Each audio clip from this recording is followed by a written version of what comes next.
y'all. Welcome back to another episode of Coupled Up with Dex and Chelsea. We told y'all we would be back. Yeah. We said it, and we're back. Here we are. Now we're committed. Okay. We're in this. We're YouTube official. Right.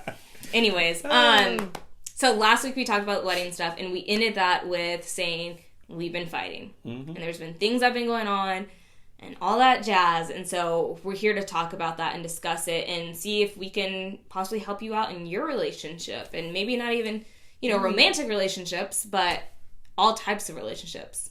Yeah. Right? Sure. We're just talking. We're just sharing what's been going on. Right. But if we can help someone out in the process and help them from not making the same mistakes that we've made, why not? Sure. All right. That's the point in the channel. That is the point in the channel. Okay. Yeah. I mean, so we've heard before, like the pastor at our church did this whole series on love, sex, and marriage. Mm-hmm. And one of the things he kept reiterating, it seemed like every service, was that like love is a feeling. I mean, love is not a feeling. Love is a commitment. It's action. Love is active. And so and he also talks about like the whole feelings of longing and all that lasts, was it 6 to 8 months or something like that, or something to 18 months, I think, to a year and a half. Well, we've hit that. Basically, we're past that. Yeah, we've passed that, and like we're feeling it, and it's we're living it, because it isn't this whole feeling of roses and daffodils and all that. It's like real, and so our fighting has become deeper and harder and more personal, and it hurts more because I think we are really at a point where we're realizing we're two people trying to merge our lives together as one. And that's hard. And I think a lot of it is assumptions. Yep. We both have a very difficult time with assuming what the other person's intentions are in certain situations. Mm-hmm. I'm sure and I do all it of y'all more feel so. it too. I do it more so because like when you say something, I'm reading deeper into that than perhaps you intended. Mm-hmm. And so that's hard. Yeah. Because I don't know where you're coming from. Right. So. But with that being said, I feel as though all you have to do is just ask me and I'll tell you. And I think sometimes you hold on to it and then tell me later on, and you fester in your head what everything, and you break everything down in your head to what he thinks that I meant, but I really would have meant something else. You know what I mean? So, and a big thing that I think we're good at, though, is as soon as we start, quote unquote, fighting over text, one of the other person will pick up the phone and call each other. So I think we do a good job at that, because it's more really you hard. Than me. Yes. But it's really hard to definitely be assumptive and assume intentions behind something when it's in a text versus when you're actually able to get on the phone and talk. Yep. Yep. Yeah. Mm-hmm. And I mean, it's like the other thing with that is that lately we've been allowing emotion to kind of dominate and drive our conversations. And so that's been difficult too, because a lot of the center focus of a lot of our fighting lately has been the wedding planning. Mm-hmm. And it's gotten there's a difference in kind of expectations in some levels and what we have dreamt of, because let's be real, I haven't been dreaming about this wedding since I was 5 years old. I haven't been envisioning, it's going to be this, whereas Chelsea has.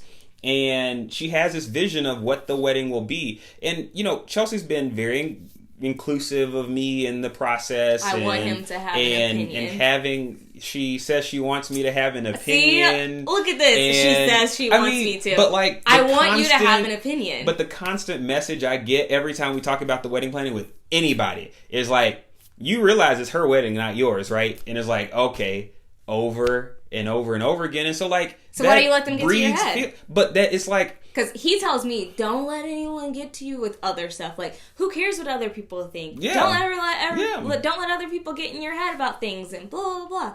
That's why you let But when you're constantly hearing the same message of it's not your wedding, it's hers, it's not your wedding. I take that very personally, and it's deeply emotional for me. And because it's like, I'm sitting here on the back burner saying, it is your wedding. I want you to have an opinion. Right. But again, back to you've been dreaming about it and I haven't. It's like there are certain areas, when we had this whole big discussion recently about it and broke it down to like its bare bones core of what the thing is like, this wedding is big to her. To me, it's not. I'm not saying it's not big, but it's not that big to me. It is, and so there. But with the wedding, there are only but so many things that I actually have a strong interest in, and I don't want to even say interest because that sounds bad. But there's areas where it's like, oh, this is something I actually really care about, and it's like the videography and the photography and like the overall experience of what people are doing and all this and that while they're there, and so it's like. If we most differ, of the time, well, no, but most of the time that, it is like she asks, "Oh, so are you okay with this or that? Are you okay with this or that or whatever?" And then like there'll be the thing, videography came up recently, or photography came up, and it was like really I have a different view of what it is than you do, and so it is, when I start to maybe push back a little bit, then it's like, and then it's a whole thing because. I have felt like sometimes that Chelsea will like shut me down or reject it. And it's like, because I only have an opinion on such few things, it's like when I do and we disagree, it hurts deeply because it's like, okay, you say you want me to have an opinion and be involved, but it feels like you just want validation. And so that's been the hard thing for me. The fights we've had are about finances, about the photography, videography, or whatever. And there's been like one other area. We're about finances for the rest of our lives, probably. Yeah, but it's about like just how much of the money we're spending and on what. That's it, Yeah. And so those have been some deep and very personal fights, and so it's hard. But like, I made a good analogy the other night. Oh yeah. About so wedding. Yes, I have been looking forward to this for a very long time. And I never necessarily, like, for the whole thing, I never had this one specific vision. But I kind of, let's just say I know what I don't want. Mm-hmm. That's a good example. I know what I don't want. I might need some help getting to the part of, like, what I do want, but I know what I don't. So I have the analogy of, that's how he is when it comes to our future dream house. He knows exactly what he wants. He knows what he doesn't want. He has it planned out in his head. He's been dreaming of it since he was 5. Going around with his little grid book thingy bobbers, sketchpad, all that thing. Mm-hmm. And I probably will have certain things in our house that I do or don't want.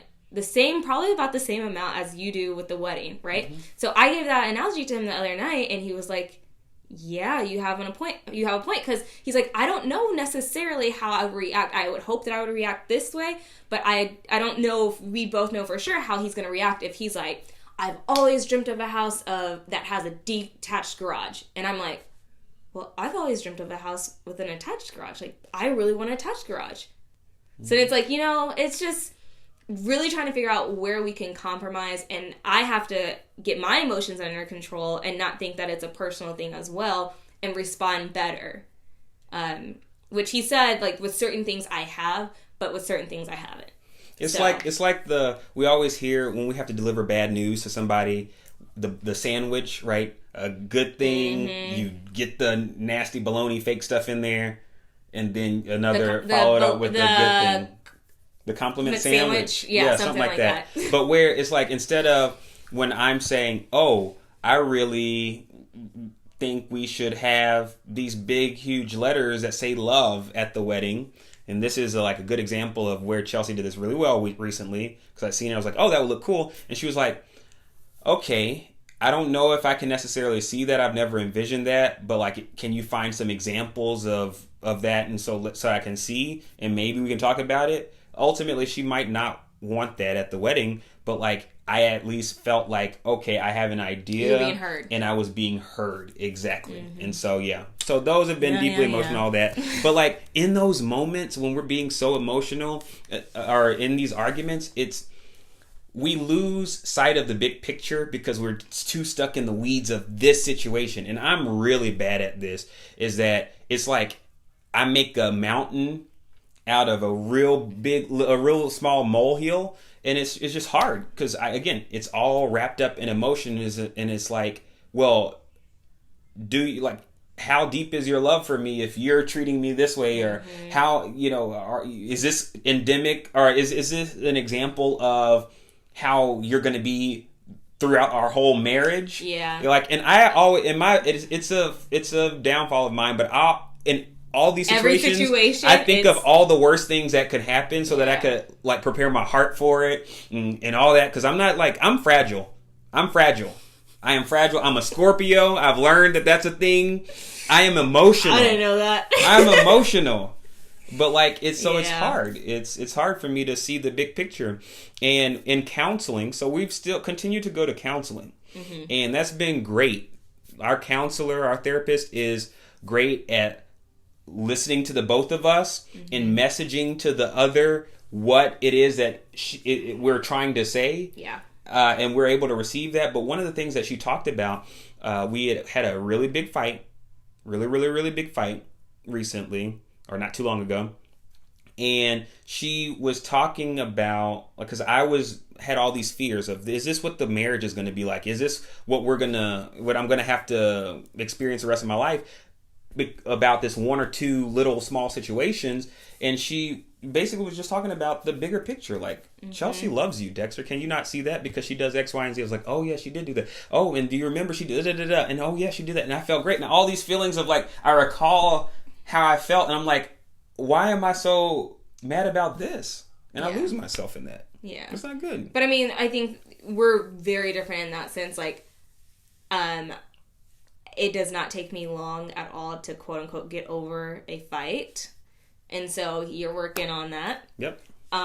It's not necessarily a bad thing. It's just, I have to then give him his space and all of that jazz. And that's hard for me because I'm like, okay, you've apologized. I'm over it. Like, let's move on. Let's go on to the next thing. We had counseling the other day where I broke down about something, and we went to dinner afterwards, and he was like, so do you want to talk about it? Like, how are you feeling? Da-da-da. I'm like, I'm good. Like, I said what I need to say. I got it out. I did whatever I need to do about the situation. And that situation wasn't even about us. But, like, I was good. And, like, if I want to talk about it later on, like, I can. But, like, I'm perfectly fine. You know? Like, I'm good about everything. And he was just saying that's really hard for him to do with, big situations. It's like, I don't know how... He's like, I don't know how you can just cut your emotions off like that. And it's not necessarily me cutting my emotions off. I just work through my emotions in the moment. And at that point in time, when it comes back to us, if he says he's sorry about something and I apologize and I say I'm sorry, I try very hard to move on. Because at that point, there's nothing else that quote unquote can be said or done to make the situation better. So we can just move on to the next thing and let's show each other how we love each other in the future. You know what I mean? So if there's nothing else that needs to be said or done, I try very hard to just get on and get to the next thing so the rest of the day isn't ruined. Right. And I mean, that's a big thing, in letting things go and not making big deals out of things that aren't meant to be that big of a deal. And then, like, back to the assuming intentions and core values or whatever about small things. It's like, recently we got into the biggest fight of our relationship. Yep. Over assumptions. It was over assumptions. And so I was out of the country on business, and when I was getting back, Chelsea was going to pick me up, and we were going to have our tasting session with our caterer for the wedding. And so she texted me the night before I was coming back and was like, hey, just to let you know, I invited two of her friends, Erica and Raven, to come to the taste testing. I think, it'd be great to have their feedback, opinion, or whatever. And, like, I immediately shut down. And I just lost my mind, because in that moment, it felt like I'm already hearing these messages of, it's not my wedding, it's yours. And not for me. Not from her, but from other people, right? And then it's just like, I already feel like, I don't have experience in this stuff and wedding planning, and I haven't been to 50 million weddings and all this and that. And so I already feel like, okay, there are all these things happening, and it's taking away from us doing this together. And so when I heard that, it's just like, well, you didn't even consult me first and say, hey, would you be okay? You just invited your friends to come to something that in my head was supposed to be just us. Because my experience with weddings is my parents planning their wedding. I was old enough to be around and part of that and remembering what they went through. And so in that moment, it was like I had this whole thing of, well, it's supposed to be just us doing this, and we make these decisions. Because that's what his parents did. Exactly, and we make these decisions. Because that's the whole of my experience, right? And so I had in my head this, and somehow she was supposed to know in my head that this is what it was, but like, and we had never talked about that. And on the flip side, somehow he's supposed to know that in my head that I want it to be this way. And so, looking back on it, yeah, I should have consulted him and said, hey, I want to invite Raven and Erica. What do you think about that? He obviously would have said no. I just want it. And I don't even know how you were even responded then. Like, who knows if in the moment he would have responded slightly better, but it's still in that negative light of like, why would you even invite them? Like, I don't know. But ideally, the conversation would have went like this, where I said, hey, is it okay? And you would have been like, no, I really just want it to be the both of us. Because I'm sitting over here when he's texting me, because once again, he's in Barcelona, we can't call. We're trying to FaceTime, but it's not working because you were out and I was out. It was just crazy. And that's also why I don't like fighting over text, because a lot of things get assumed, and trust me, a lot of things got assumed that night. It was so bad. But I mean, and I was like, I was unfair. I said things that I greatly regret.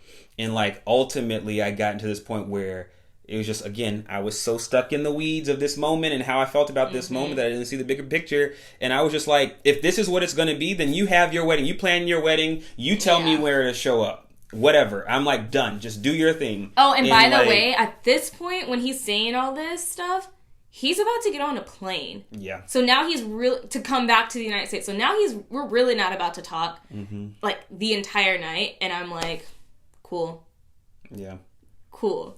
Yeah. So one thing that happened was we went back and forth, whatever, and he was adamant about me not even picking him up. It was this whole thing, but I was like, no, I'm picking you up. You're not running away from this. Yeah. And that's what you sometimes tend to do. And that's just your personality, and we're working through it, and we're trying to learn what each other's things are when we fight. But I told him straight up, I'm like, you're not running away from this. I'm coming to pick you up. Like, no one else is picking you up from the airport. I came and picked him up.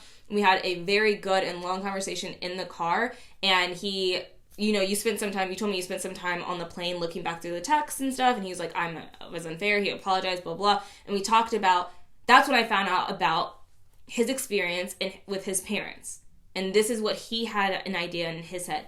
That doesn't mean that can't be other people's experiences. Maybe there are some people that are like, I just want it to be the both of us, but I had a very different experience with the weddings that I've been involved in. So yeah, I had this idea, you had that idea. We need to figure out how to merge the two and go forward and not assume, once again, what the other person's intentions were behind whatever. So, I mean, and it comes back to the big C, communication. Yes. And one of the things that we've uncovered in counseling, and again, she helps us a lot, but I value this woman so much, like so incredibly much, because I get into it's like the fight or flight mode or whatever, and my immediate reaction is to fly away, to remove myself from the conflict. I don't want to have anything to do with it right now. I need to just leave me alone. And Chelsea is like no, we're gonna stay here, we're gonna fix this, and we're gonna work on it or whatever, and no. And that's one of the things about partnership in the relationship is, and that I appreciate and I value so much, is that we don't handle conflict the same. And so it forces us to meet somewhere and deal with it. And that's one of the things I value. She doesn't run. She won't let me run when I want to run. True that. Yeah. And so that's my thing. But sometimes Chelsea struggles to see how someone else would expect something of her that she wouldn't expect of them. Yeah. And that's one of the things we've talked about in counseling. And it's we'll be having a discussion, and it's I want to go, and this is actually a real thing, I want to salsa dance. And Chelsea isn't comfortable with that. She has no interest whatsoever in salsa dancing. I love to dance, and she doesn't want to do it. And she's just like, why would you expect Like, I wouldn't expect you to do something you're not comfortable with or something you don't want to do. So why are you trying to make me do this? Why are you expecting that I'm supposed to do this? And I'm just like, what?